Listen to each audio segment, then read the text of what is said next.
الحمدللہ رب العالمین والعاقبۃ للمتقین والصلاة والسلام علی سید الانبیاء والمرسلین وعلی آلہ واصحابہ اجمعین، اما بعد۔ اعوذ باللہ من الشیطان الرجیم، بسم اللہ الرحمن الرحیم۔ انما یأمر مساجد اللہ من آمن باللہ والیوم الآخر واقام الصلاۃ وآت الزکاۃ ولم یخش الا اللہ، صدق اللہ العظیم وصدق رسولہ النبی الکریم، ونحن علی ذلک لمن الشاہدین والشاکرین، والحمد للہ رب العالمین۔ ان اللہ وملائکتہ یصلون علی النبی یا ایھا الذین آمنوا صلوا علیہ وسلموا تسلیما۔ الصلاۃ والسلام علیک یا سیدی یا رسول اللہ، وعلی آلک واصحابک یا سیدی یا حبیب اللہ۔ الصلاۃ والسلام علیک یا سیدی یا نبی اللہ، وعلی آلک واصحابک یا سیدی یا نبی اللہ۔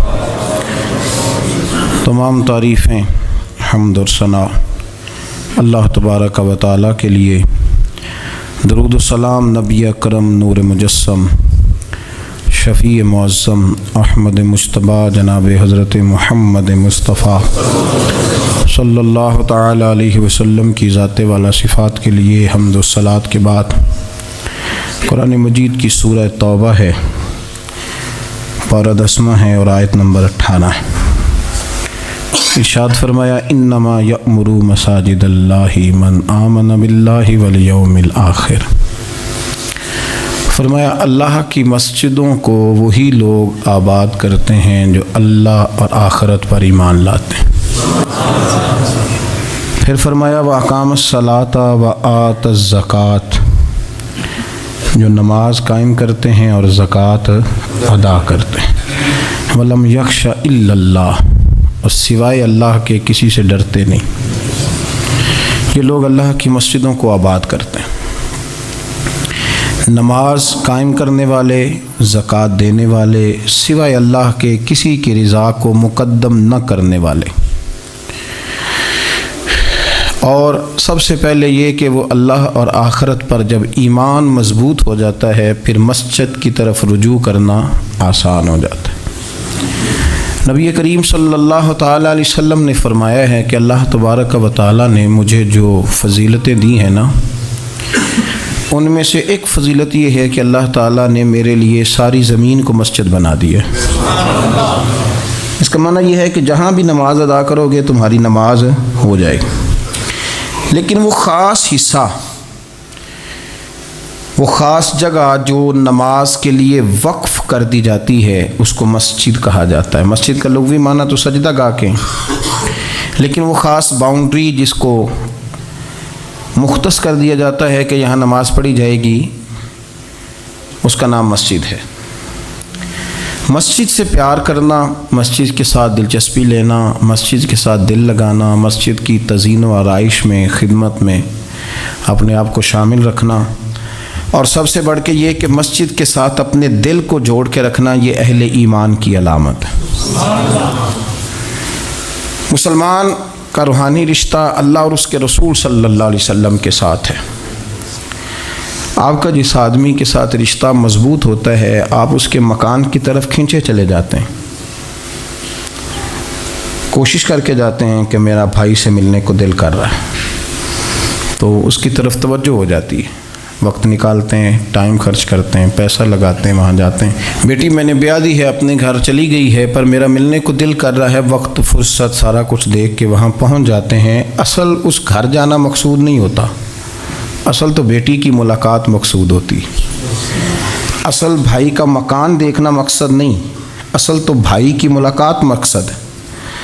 تو مسجد میں جب آپ آتے ہیں تو مقصود یہ ہے کہ میں اس جگہ جا رہا ہوں جسے رب کریم نے اپنا گھر قرار دیا ہے۔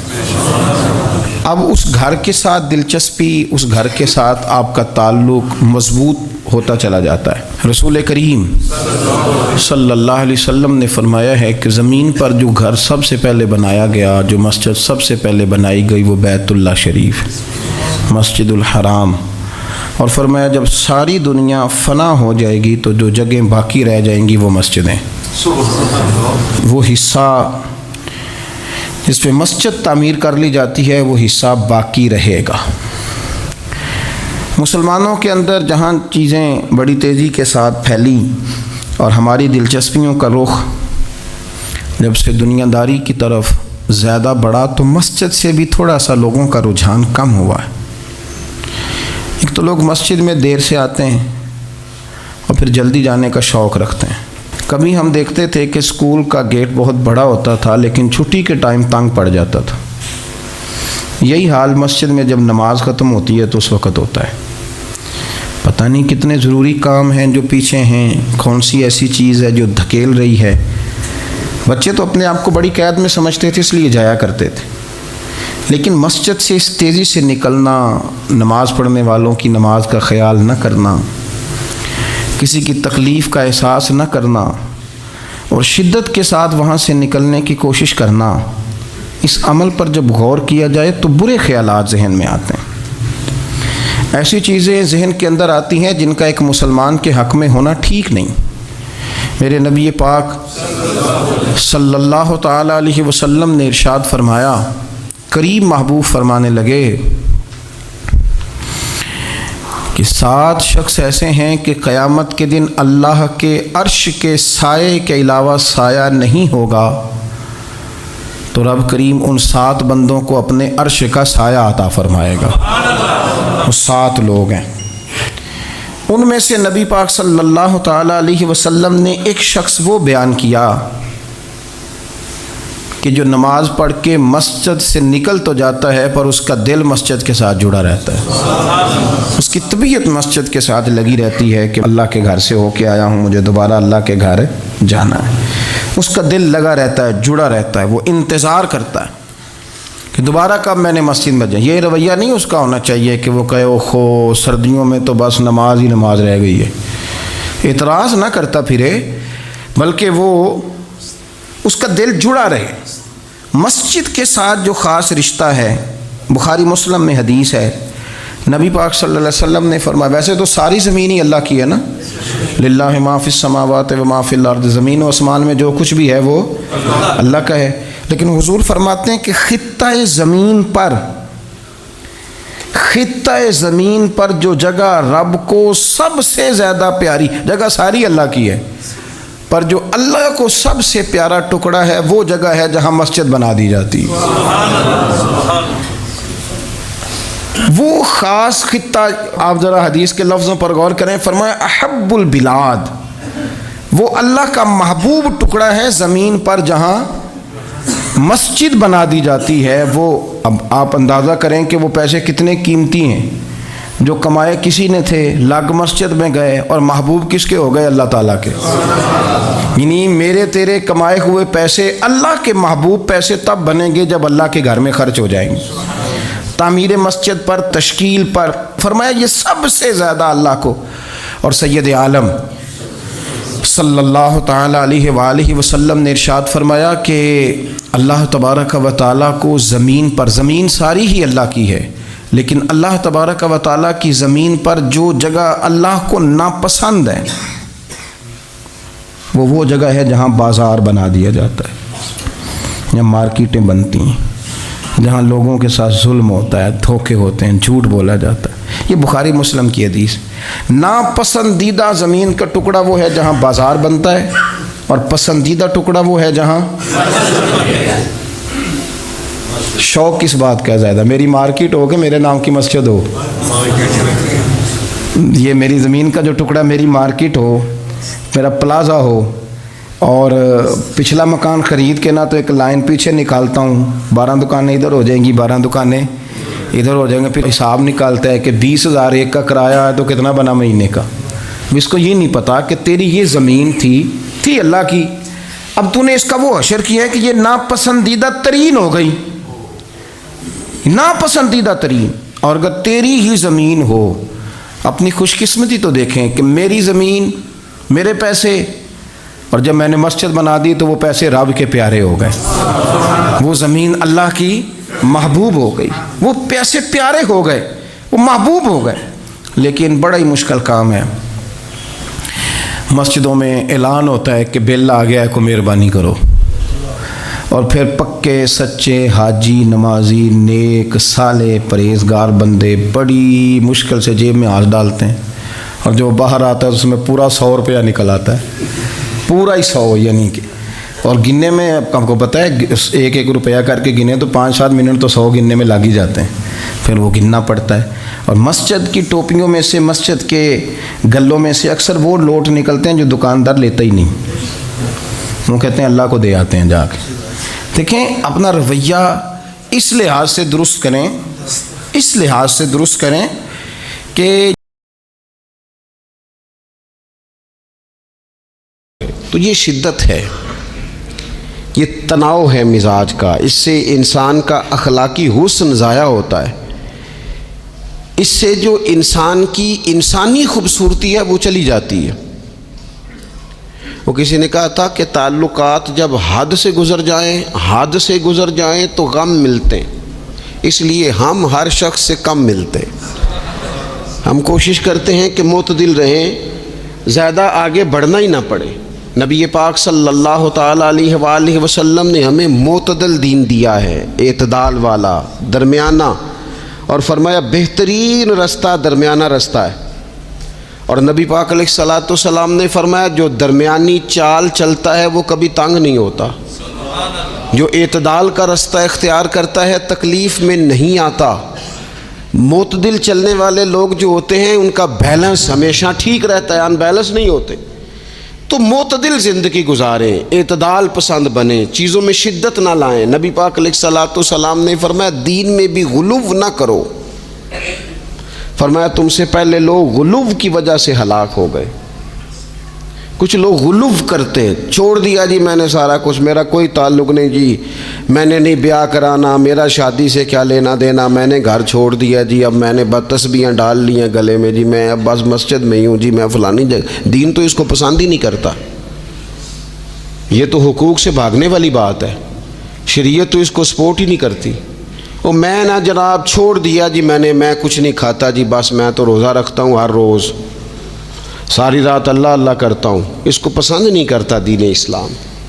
آپ کو معتدل رہنے کا کہا گیا ہے. وہ جو رہبانیت اختیار کر لی تھی یہودیوں نے، عیسائیوں نے، غاروں میں چلے گئے، نکل گئے جنگلوں میں، تو حضور نے فرمایا میرے دین میں کوئی رہبانیت نہیں ہے.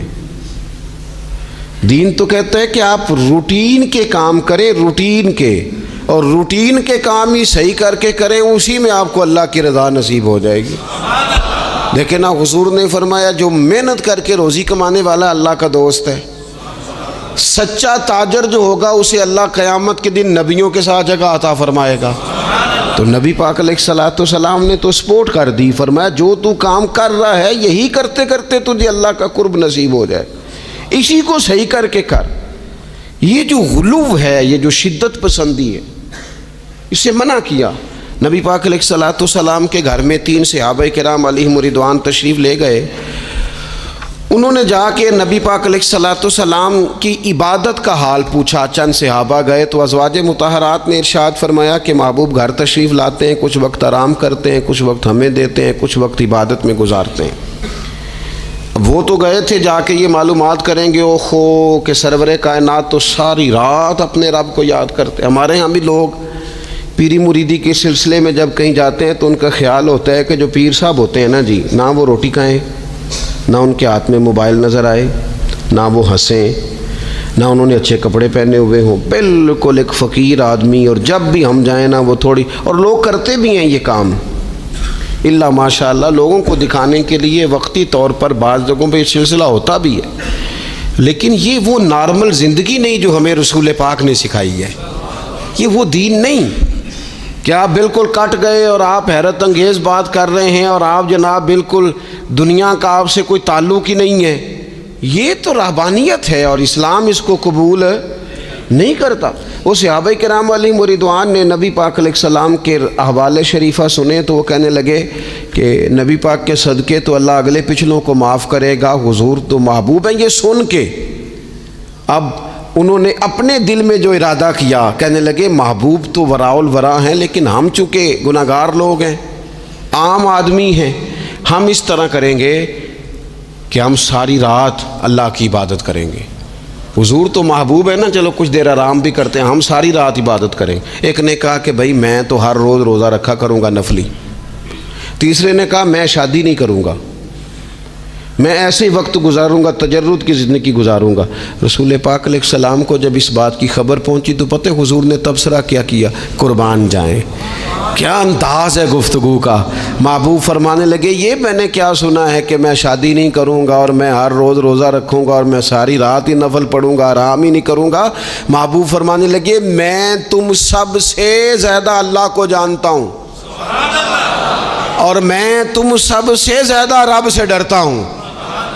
حضور فرمانے لگے میں نے تو شادیاں بھی کی ہیں، میرے تو وقت مسجد الحرام میں گزارتے تھے، اور جب قریب محبوب صلی اللہ تعالیٰ علیہ وسلم محبوب دو عالم علیہ السلام مدینہ طیبہ تشریف لے آئے تو حضور نے سب سے پہلے مسجد قباء کی تعمیر فرمائی۔ کوئی ایک حجرہ نہیں ابھی بنایا، ابھی یہ طے نہیں کیا کہ میں نے مدینہ کے کس حصے میں اپنا مکان بنانا ہے، کہاں رکنا ہے۔ سب سے پہلے مسجد شریف کی تعمیر فرمائی اور بنفس نفیس فرمائی۔ مسجد مکمل ہو گئی، سرکار کا قیام تھا جناب ابو ایوب انصاری کے گھر میں۔ تھوڑے سے فاصلے پر نظر پڑی تو ایک کھلا میدان موجود تھا، 2 یتیم بچوں کی زمین تھی۔ فرمایا یہ زمین مجھے دے دو، اس میں میں مسجد بناؤں گا۔ ان 2 یتیم بچوں نے عرض کی یا رسول اللہ صلی اللہ علیہ وسلم آپ رکھ لیں، مسجد بنا لیں۔ فرمایا یوں نہیں بھائی، پیسے دیں گے۔ اسلام یہ نہیں کرتا کہ بندے کی حیثیت سے زیادہ اس پر بوجھ ڈال دیا جائے۔ وہ یتیم بچے ہیں، ابھی ان کے پاس کوئی ایسے ذرائع نہیں ہیں مال کمانے کے، تو فرمایا تمہیں پیسے ملیں گے۔ اور حضرت ابوبکر صدیق رضی اللہ تعالیٰ عنہ اور حضرت عثمان غنی جیسے مالداروں کے ذمے لگایا گیا کہ انہیں رقم ادا کی جائے۔ وہ پیسے ان بچوں کو دیے، یہاں مسجد کی تعمیر شروع کی۔ اب چونکہ مسجد قباء بھی سرکار نے بنائی تھی تو ایسا نہیں فرمایا کہ اس کو چھوڑ دیا جائے، بلکہ صحیح حدیث کے لفظ ہیں کہ نبی کریم علیہ السلام ہر ہفتے یا گھوڑے پر بیٹھتے یا اونٹنی پر بیٹھتے یا پیدل سفر کرتے اور ہر ہفتے فجر کی نماز پڑھ کے مسجد قباء تشریف لے جاتے۔ اس مسجد کی آباد کاری میں حضور دلچسپی لیتے، شوق تھا سرکار کو، اس کو آباد کرنے میں دلچسپی لیتے۔ اور پھر میرے محبوب کریم علیہ السلام نے اس مسجد کے آباد کرنے میں ایک اور فضیلت بیان کی۔ فرمایا جو بندہ گھر سے وضو کرے اور میری مسجد قباء میں آ کے 2 رکعت نفل پڑھے، اللہ کے رسول کا وعدہ ہے اللہ اسے پورے عمرے کا ثواب عطا فرمائے گا۔ آپ دیکھ لیں مدینہ شریف میں جس طرح مسجد نبوی شریف ہر وقت کھلی رہتی ہے، مسجد قباء بھی ہر وقت کھلی رہتی ہے، ہر وقت وہ مسجد موجود ہے۔ دن کو جائیں رات کو جائیں آپ کو وہاں نماز پڑھنے کے مواقع میسر ہیں۔ گویا حضور نے بنائی بھی ہے اور میرے نبی نے بسائی بھی ہے، اور وہ پوری طرح بسی ہوئی ہے، وہاں لوگوں کا آنا جانا ہے، وہاں ہر قسم کی خوشبو۔ یہاں حضور نے مسجد کی بنیاد رکھی، حجرہ کوئی نہیں ابھی بنایا، کسی زوجہ کے لیے رہنے کو کوئی جگہ نہیں بنائی۔ یہ اب شوق دیکھیں، مسجد کے ساتھ حضور کی دلچسپی دیکھیں کہ سرور کائنات صلی اللہ تعالیٰ علیہ وسلم نے مسجد نبوی شریف کی بنیاد رکھی۔ مسجد کے لیے حضور نے خود بنفس نفیس تعمیر میں حصہ لیا، حضور پتھر اٹھا کے لاتے، مسجد کی تعمیر میں کام کرتے۔ حضرت سیدنا ابو ہریرہ رضی اللہ تعالیٰ عنہ فرماتے ہیں ہم ایک اینٹ اٹھا کے لاتے تھے تو حضرت عمار بن یاسر رضی اللہ تعالیٰ عنہ 2 اینٹیں اٹھاتے تھے۔ تو جب وہ اینٹیں اٹھا کے لا رہے تھے تو ان کے کپڑوں کو کچھ مٹی لگ گئی، تو جس طرح انسان کسی بچے کو شاباش نہیں دیتا اور کبھی کسی بچے کو مٹی لگ جائے تو اس کے کپڑے نہیں جھاڑتا، سرور کائنات صلی اللہ تعالیٰ علیہ وآلہ وسلم نے جب دیکھا، یہ بخاری کے لفظ ہیں، سید عالم علیہ السلام نے جب دیکھا کہ حضرت عمار بن یاسر کے کپڑوں کو مٹی لگ گئی ہے تو حضور صلی اللہ علیہ وسلم قریب گئے اور صحابہ فرماتے قربان جائیں حضور نے اپنے دست مبارک سے ان کے کپڑوں کی مٹی جھاڑنی شروع کر دی۔ گویا مسجد بنانے والے مزدور کے ساتھ نبی پاک علیہ السلام کی اتنی دلچسپی ہے کہ اگر اس کے کپڑوں کو مٹی لگ جائے تو حضور اپنے ید اللہ والے ہاتھوں سے وہ مٹی صاف فرماتے ہیں۔ ہمارے ہاں اول تو ہمارا مزاج نہیں مسجد کی طرف توجہ دینے کا.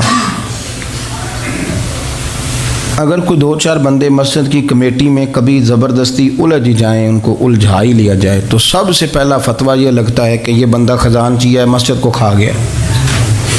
سب سے پہلا فتویٰ اس کو یہ لگتا ہے. اور اکثر آپ ناراض نہ ہوں، یہ باتیں وہ لوگ کرتے ہیں جو ایک دھیلا نہیں دیتے مسجد میں. ان کو بڑی فکر ہوتی ہے دوسروں کے پیسوں کی، ہاں جی، کہ اس نے پیسے دیے تھے تو یہ کھا گیا. مجھے بھی ایک دفعہ ایک جگہ میں گیا ہوا تھا تو ایک صاحب کہنے لگے جی اس مسجد میں بڑا فنڈ آیا پر فلانا بندہ کھا گیا ہے.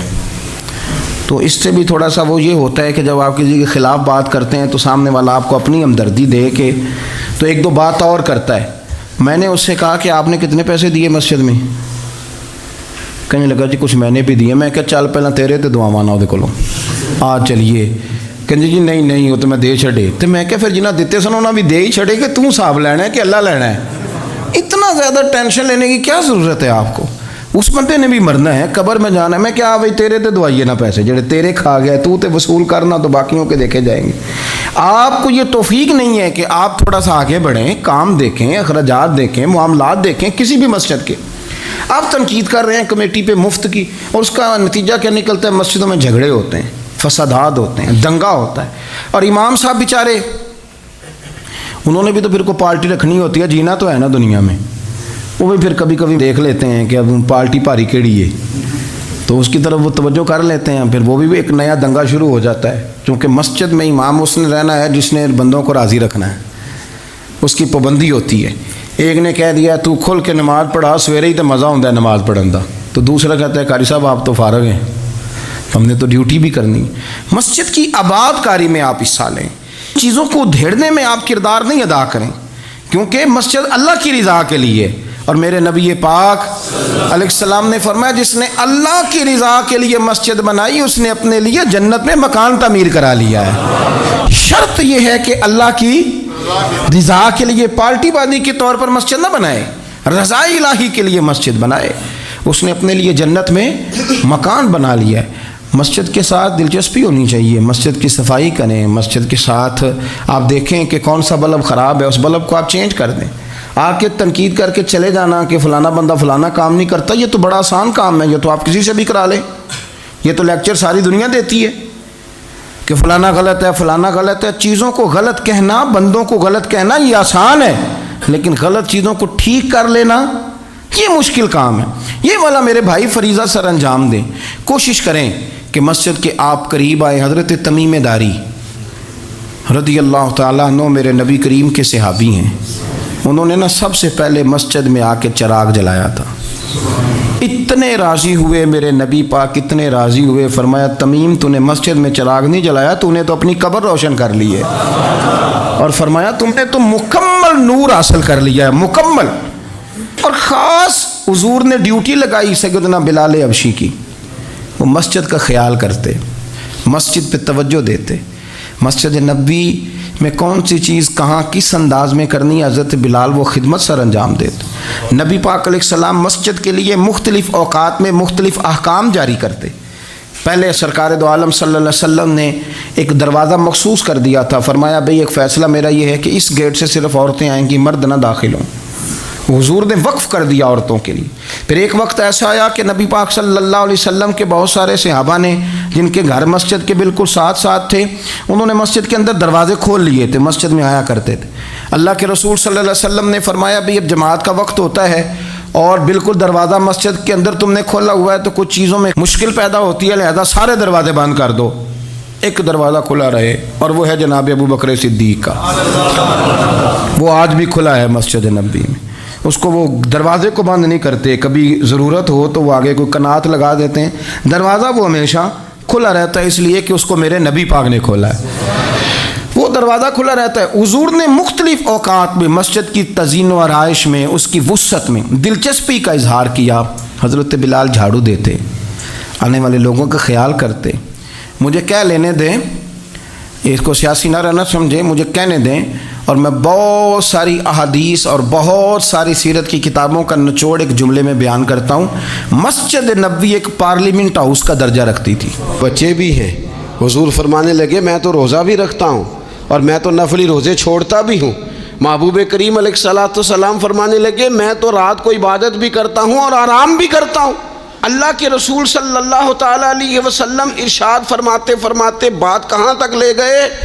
حضور فرمانے لگے اپنے یہ سارے طریقے، اپنی یہ سنت حضور بیان کر کے کہنے لگے سن لو بھائی، جس نے میری سنت سے منہ موڑا اس کا مجھ سے تعلق ہی کوئی نہیں، میرے طریقے پہ چلو۔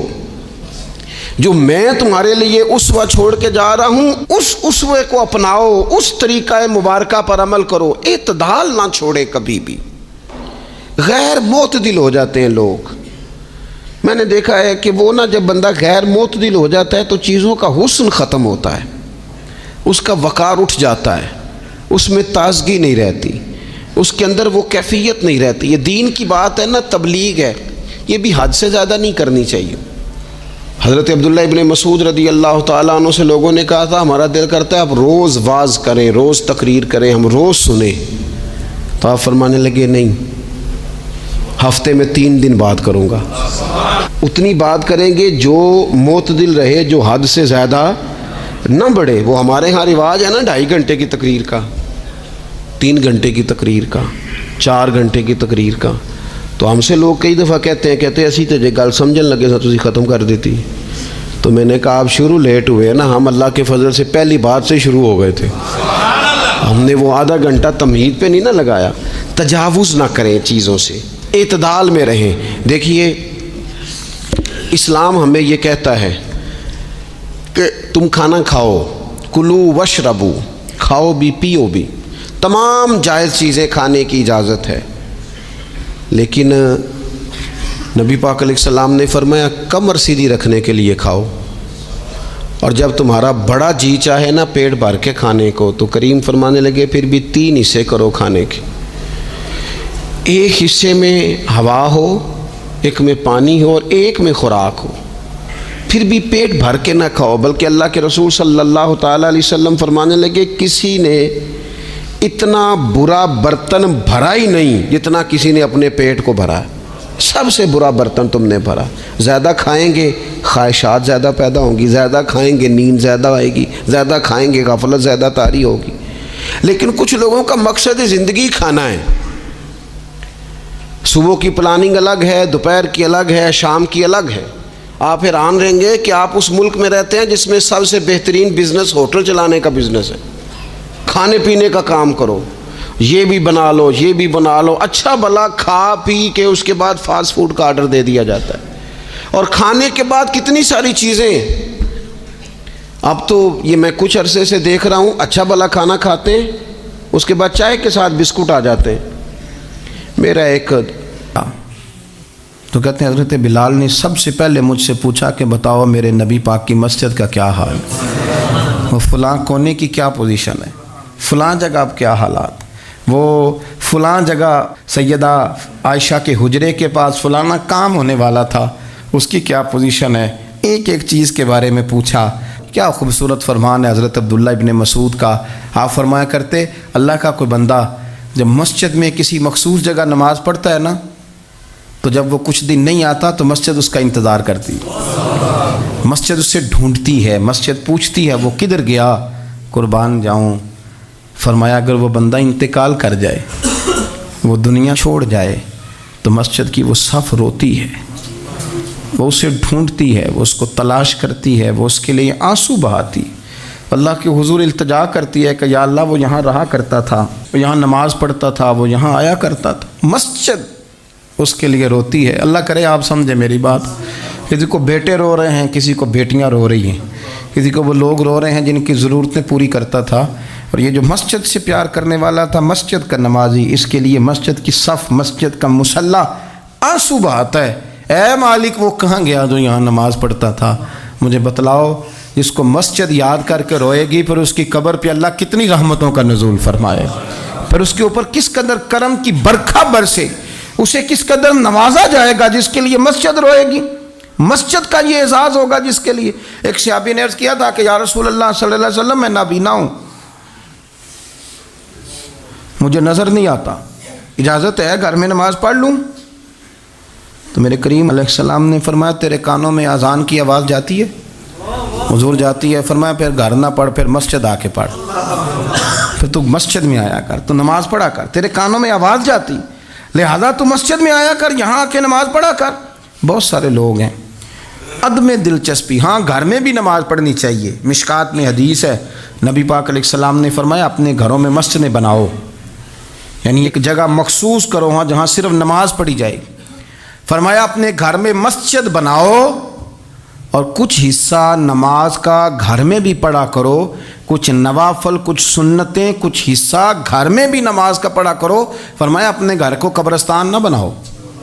اس کا مطلب ہے جس گھر کے اندر نماز نہ پڑھی جائے بالکل، اس گھر میں سارے زندے لوگ بھی رہتے ہوں تو گھر قبرستان ہے۔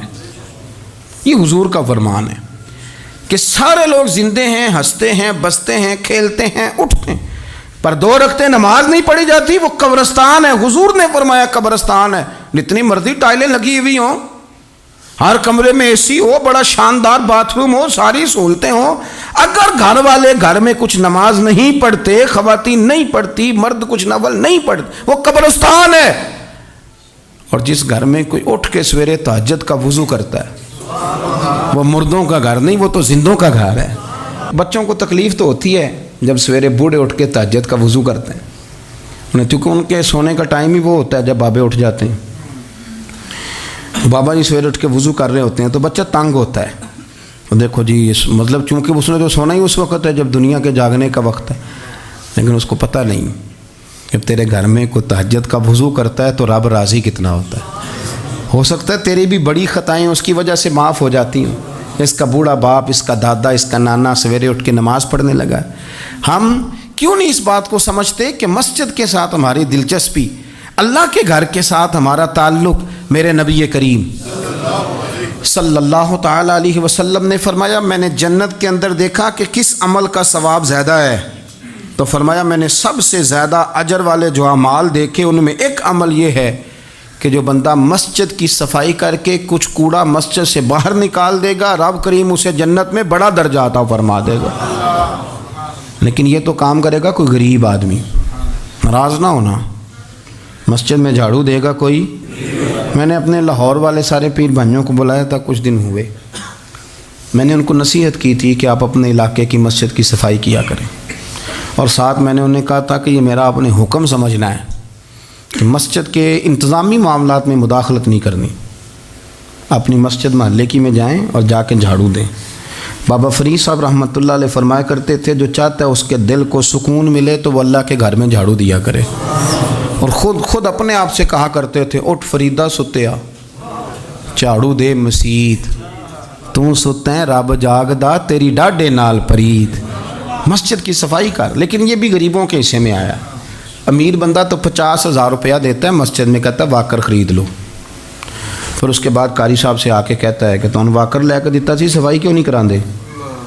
تو اگر کوئی غریب آدمی ذرا ڈرتے ڈرتے لقمہ دیتا ہے تگڑے بندے کو، ڈرتے ڈرتے وہ اسے کہہ ہی دے نا کبھی کہ قاری صاحب کو صفائی نہیں کرائی دی، تو پھر امیروں کے پاس ایک اور بھی جملہ ہے، وہ کہتے ہیں انہیں کہڑا آپ کرنی بالاں کو نہیں کرانی، تو میں کہ تسی اپنے بالاں کو کرا لو، لیاؤ بالاں نال، وہ نہیں کرتے صفائی۔ اگر آپ کے بچے آپ کے کہنے پہ صفائی نہیں مسجد کی کرتے تو قاری صاحب کے کہنے میں کب صفائی کریں گے؟